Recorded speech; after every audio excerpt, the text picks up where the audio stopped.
administrasi dan sebagainya. Jadi harap maklum sehingga hari ini bisa dibagikan kepada Bapak Ibu sekalian yang memang berhak menerima. BLT APBD ini adalah program pemerintah Kabupaten Kapuas, yaitu Bapak Insinyur Ben Ibrahim Kesbah MMT. Beliau memprogramkan BLT di samping yang BLT DIDI dan sebagainya, bantuan sosial lainnya.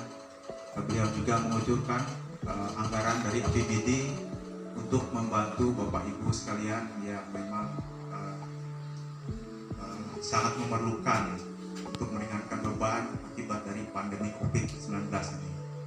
Jadi ini adalah kebijakan daripada Bapak Bupati kita untuk membantu masyarakatnya di Kabupaten Kapuas.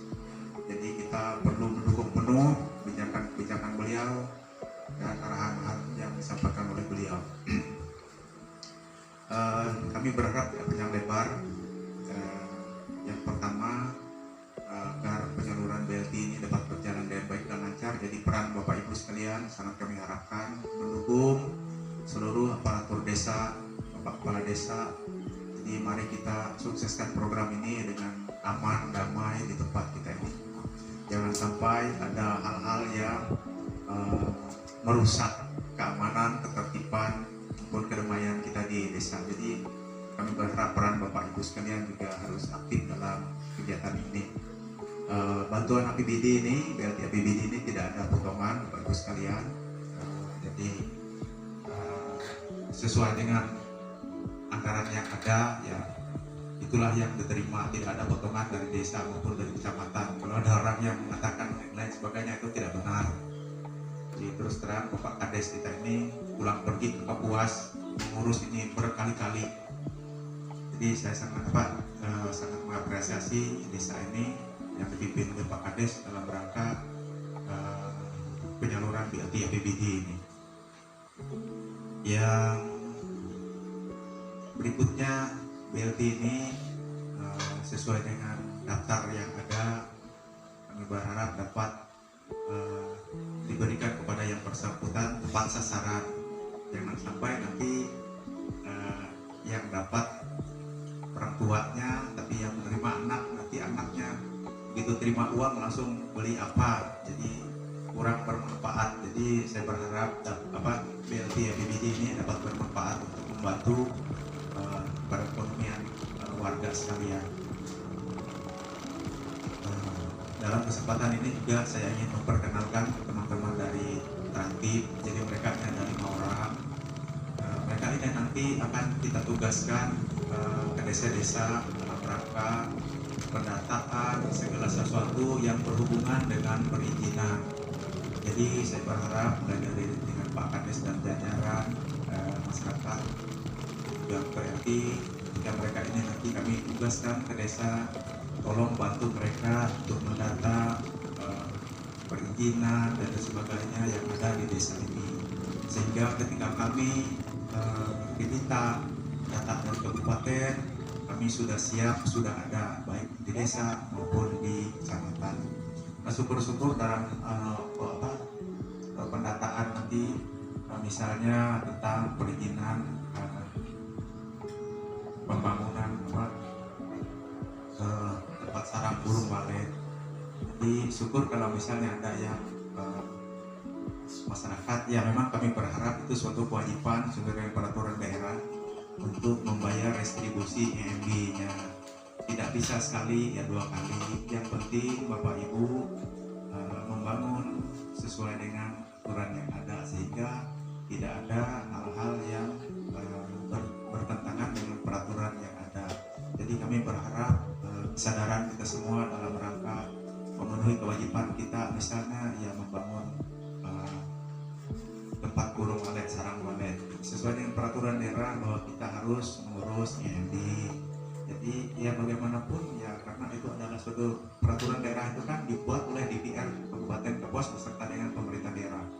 Artinya ya bagian hukum, bagian pemerintahan, bupati lah, merumuskan kebijakan tentang peraturan daerahnya. Jadi DPR selaku wakil rakyat artinya sudah menyetujui peraturan yang dibuat di DPRD di DPR tersebut. Jadi kita sebagai rakyat yang sudah diwakilkan di sana ya paling tidak ya mendukung apa yang sudah produk-produk hukum, aturan-aturan, peraturan-peraturan daerah yang sudah dibuat di DPRD maupun pemerintah daerah Kabupaten Kapuas. Mungkin itu yang dapat kami sampaikan. Terima kasih pada Bapak Ibu sekalian. Mari kita jaga keamanan ketertiban di daerah kita sendiri. Mari kita dukung kepala desa, seluruh aparatur desa dalam rangka membangun desa kita. Jangan kita hanya menikmati apa yang sudah dilakukan, tetapi mari kita bagaimana ikut berpartisipasi menjaga, merawat apa yang sudah dibangun. Kenapa tidak mungkin kepala desa selalu membangun yang itu aja? Misalnya jalan di situ-situ aja. Kemungkinan besar kan ada di jalan-jalan di tempat lain atau jembatan di tempat lain. Jadi apa yang sudah dibangun saya berharap bisa dijaga, dirawat. Jangan misalnya ada satu papan yang patah di jembatan, kita lihat aja. Mari kita ringan tangan ya, cari papan satu lembar atau gimana, tambal. Jadi jangan sampai ada warga kita yang jatuh. Nah, dengan sendirinya kan kalau misalnya kita sudah melakukan kebaikan, kita tidak terasa itu melakukan amal. Seandainya orang jatuh di lubang itu dia sakit gimana? Tetapi karena kita sudah berupaya menambal jembatan itu ibaratnya, kita secara tidak langsung itu merupakan amal kita nanti di sana. Jadi saya berharap kita semua itu bertanggung jawab dalam pembangunan.